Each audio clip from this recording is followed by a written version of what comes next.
যে কোনো অনুষ্ঠান বাড়িতে দুপুরবেলায় ভাতের সাথে যে ঝুরঝুরে আলু ভাজাটা দেয়, সেটা যতবার চেষ্টা করা হয়েছে অনুষ্ঠান বাড়ির মতন হয়নি।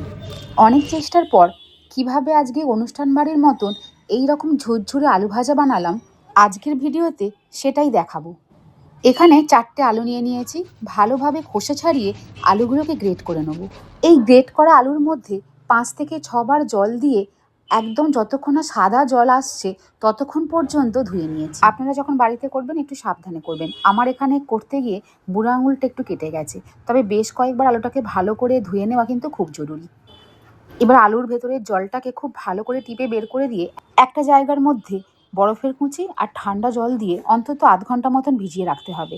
এবার আলুর ভেতরের জলটাকে একটু টিপে ফেলে দিতে হবে। 2-3টে ন্যাপকিন দিয়ে তার উপর আলুগুলোকে একটু ছড়িয়ে দেবো, যাতে আলুর যে ময়েশ্চার আছে সেটাই ন্যাপকিনটা শুষে নেয়।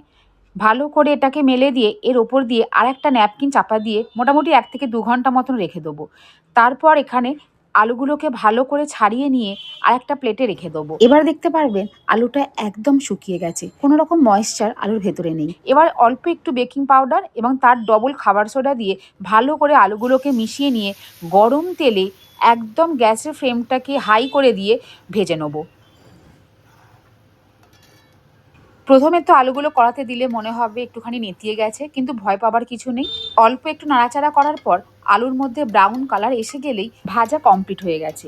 আলুগুলোকে এবার গরম তেল থেকে একটা প্লেটের মধ্যে তুলে নেব।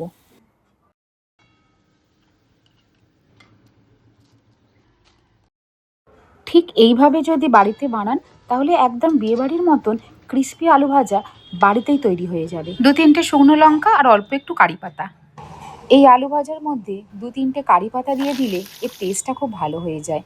ছাদে একটা ছোট গাছ আছে, সেখান থেকে 2-3টে কারি পাতার ডাল তুলে এনে তাকে ভেজে এর মধ্যে দিয়ে দিয়েছি।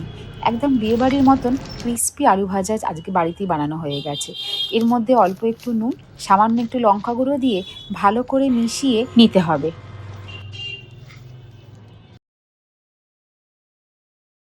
তবে মেশাবার সময় বেশি হাত না ইউজ করে এইভাবে ঝাঁকিয়ে ঝাঁকিয়ে একটু মিশিয়ে নিলে ভালো হয়, তাহলে ভেঙে যাওয়ার সম্ভাবনা খুব কম থাকে।